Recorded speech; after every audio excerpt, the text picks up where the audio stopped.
በጎጃም የብልጽግና ሰራዊት በየቀኑ እየተበተነ ስርዓቱን በመክዳት ፋኖን እየተቀላቀለ የሚገኝ ሲሆን ያገዛዙ ታማኝ ካድሬዎች ለመጥፋት በተንቀሳቀሱበት በቁጥጥር ስር መዋላቸው ተሰምቷል።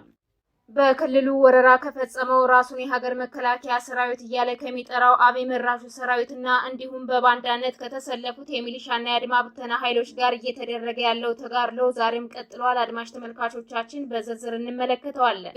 ያገዛዙ ኃይሎች በፈጸሙት የከባድ መሳሪያ ድብደባ አንድ አባወራ ከነቤተሰቦቻቸው መገደላቸው ተሰምቷል። የገዢው ቡድን ወታደሮች በሰሜን ወሎ ዞን ላስታ ወረዳ ልዩ ስሙ እንጃፍ ተብሎ በሚጠራው ቀበሌ ላይ ከአንድ ቀን በፊት ግንቦት 24 2017 ዓ.ም በፈጸሙት የመድፍ ድብደባ አቶ አረጋ ማዱ የተባሉ አባወራ ከነቤተሰቦቻቸው በአሰቃቂ ሁኔታ መገደላቸው ታውቋል። በአዲስ አበባ ከተማ የታክሲ ስምሪት ላይ የሰሩ የነበሩ ከ10,000 በላይ የሚሆኑ ሰራተኞች ከስራ ውጭ መደረጋቸው ተሰምቷል። አድማጭ ተመልካቾቻችን እነዚህንና ሌሎች ተጨማሪ መረጃዎችን ይዘናል።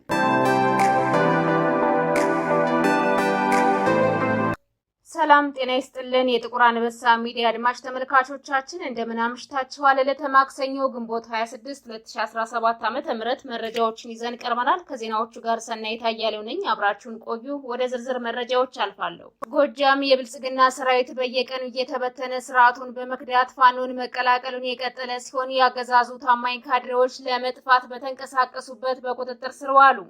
በባሶ ሊበን ወረዳ በርካታ ያገዛዙ ወታደሮች የስምሪት ቀጠናቸውን በመልቀቅ ከነሙሉ ትጥቃቸው ወደ ፋኖ ሲቀላቀሉ የወረዳው የሰላምና ደህንነት ኃላፊ አቶ አይቸው በላይና ምክትሉ በለጠ ተስፋው ከተደበቁበት የጁቤ ከተማ ሊሰወሩ እንቅስቃሴ ላይ እንዳሉ በትናንትናው ዕለት ደብረ ማርቆስ ከተማ በፌዴራል ፖሊስ ቁጥጥር ስር መዋላቸው ታውቋል። እንዲሁም የባሶ ሊበን ወረዳ አስተዳዳሪ አቶ ማስተዋል አንሙት ጠፍተው እየተፈለጉ ስለመሆናቸውም ተጠቁሟል። በመሆኑም ተስፋ የቆረጠው የአብይ አህመድ ካድሬና ሰራዊቱ እየተበተነ ስርዓቱን በመክዳት ላይ እንደሚገኝ የመረጃ ምንጮቻችን ተናግረዋል። ከ2 ዓመታት በላይ ባስቆጠረው ጦርነት ውስጥ ህዝብን ሲያስጨፈጭፉ የቆዩት ተከፋይ ካድሬዎችና አብይ መራሹ ጨፍጫፊ ሰራዊት ጦርነቱን እንደማያሸንፉ ሲያረጋግጡ ከፊሎቹ ለፋኖ እጅ ሲሰጡ ከፊሎቹ ደግሞ እየጠፉ ስለመሆኑ ተመላክቷል። በክልሉ ወረራ ከፈጸመው ራሱን የሀገር መከላከያ ሰራዊት እያለ ከሚጠራው አብይ መራሹ ሰራዊትና እንዲሁም በባንዳነት ከተሰለፉት የሚሊሻና የአድማ ብተና ኃይሎች ጋር እየተደረገ ያለው ተጋድሎ ዛሬም ቀጥሏል። በአራቱም ጠቅላይ ግዛቶች ወረራ በመፈጸም በተለይም ከተሞችን ዋና መቀመጫ አድርጎ የአማራን ህዝብ በጅምላ እየገደለና እየዘረፈ ከሚገኘው የብልጽግና ሰራዊት ጋር ፋኖ በሚያደርገው ተጋድሎ ውጤታማ ወደ ውጊያዎችን በማድረግ ጦርነቱን በበላይነት እየመራው እንደሚገኝ የግንባር መረጃዎች ያሳያሉ።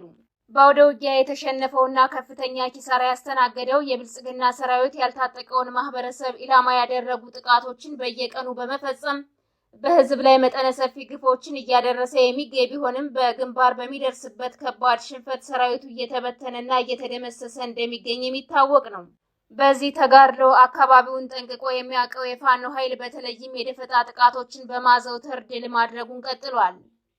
ጠላት ከሰፈረበት ወታደራዊ ካምፕ በመነሳት የጥፋት ዓላማውን አንግቦ በተንቀሳቀሰባቸው ቀጠናዎች ሁሉ በሚጠብቀው የደፈጣ ጥቃት ከፍተኛ ሰብአዊና ወታደራዊ ኪሳራዎችን እያስተናገደ ይገኛል። ፋኖ ከመደበኛ ውጊያዎች በተጨማሪ የመንገድ ላይ ደፈጣዎችን እንዲሁም ጠላት በሰፈረበት ምሽግ ጭምር በመግባት የተናበበና የተቀናጀ ድንገተኛ ጥቃቶችን በመክፈት ወራሪ ሰራዊቱን ሙትና ቁስለኛ በማድረግ የጠላትን መገልገያ የጦር መሳሪያ በመማረክ ጭምር የሚያደርገውን ተጋድሎ ዛሬ ማጠናክሮ ቀጥሏል።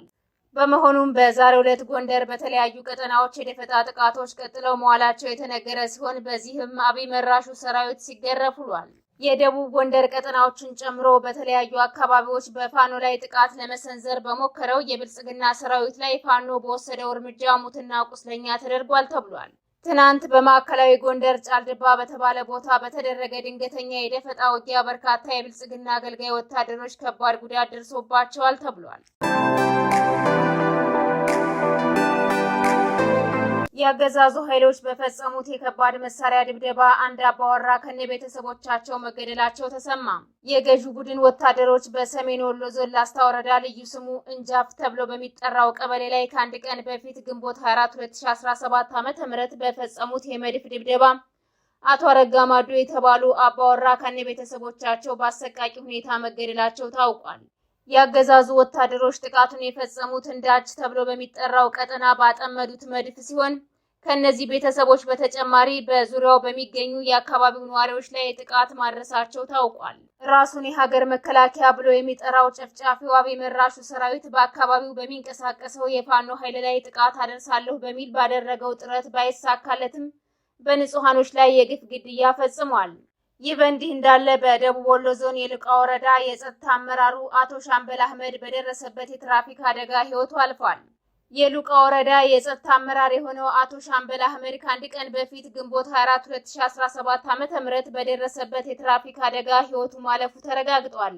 የፋኖ ደጋፊዎች ናችሁና ፋኖን የተቀላቀለ ቤተሰብ አላችሁ በሚል በወረዳው ማህበረሰብ ላይ ከግድያ ጀምሮ እስከ እስራትና ገንዘብ ብዝበዛ ከሚፈጽሙ የሉቃ ወረዳ የጸጥታ አመራሮች መካከል አንዱ የሆነውና ግንባር ቀደሙ አቶ ሻምበል አህመድ የወረዳ መቀመጫ በሆነችው ደጋን ከተማ አካባቢ ከሌሎች የስራ ባልደረቦቹ ጋር በመሆን በተሽከርካሪ እየተንቀሳቀሰ ባለበት በደረሰበት የመኪና አደጋ ህይወቱ አልፏል። በተመሳሳይ ከዚህ ቀደም የሰሜን ወሎ ዞን የብልጽግና ፓርቲ ቅርንጫፍ ጽህፈት ቤት የፖለቲካ ዘርፍ ኃላፊ አቶ ሻምበል ቢሰጥ ሚያዝያ ወር እኩሌታ አካባቢ ከወልዲያ ተነስቶ ወደ ላሊበላ ለመግባት እየተጓዘ ባለበት ወቅት በደረሰበት የመኪና አደጋ ህይወቱ ማለፉን መዘገባችን ይታወሳል።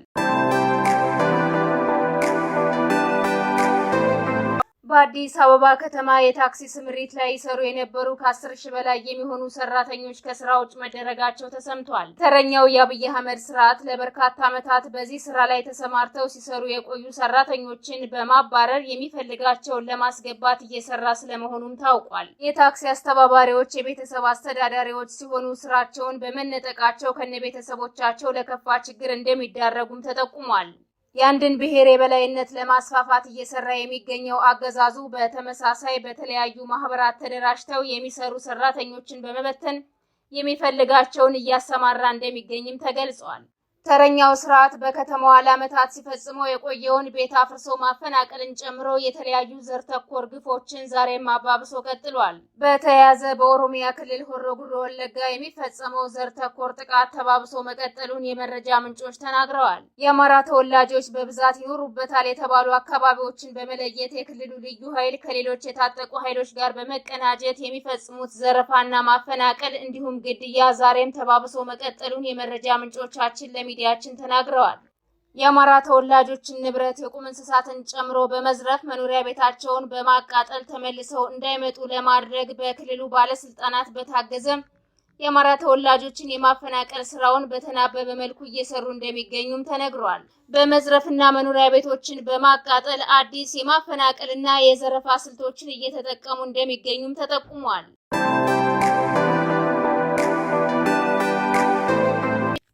ምስራቅ ጎጃም ደብረ ማርቆስ ከተማ ወሰታ ተብሎ በሚጠራው አካባቢ የከተማው ኦፕሬሽን በሚፈጽሙ ፋኖች የጠላት ኃይል ላይ ኢላማ ያደረገ ድንገተኛ የቦምብ ጥቃት ተፈጽሟል። በከተማዋ ዙሪያ ስናን አባጅሜ ብርጌድና ሌሎች ፋኖች በስፋት እንደሚንቀሳቀሱና በተደጋጋሚ የተጠና የከተማ ኦፕሬሽን እየሰሩ እንደሚገኙ ይታወቃል። በመሆኑም በዛሬው ዕለት ወሰታ የዶም ክሊኒክ ፊት ለፊት የቦምብ ጥቃት መፈጸሙ የተገለጸ ሲሆን ለጊዜው በጥቃቱ የደረሰው ጉዳት በውል እንደማይታወቅ የመረጃ ምንጮች ጠቁመዋል። የተወደዳችሁና የተከበራችሁ አድማጭ ተመልካቾቻችን ለዛሬ ያዝንላችሁ መረጃዎች እነዚህን ይመስሉ ነበር። የዩቲዩብ ቻናላችንን ላይክ፣ ሼር፣ ሰብስክራይብ እንድታደርጉ በአክብሮት እንጠይቃለን።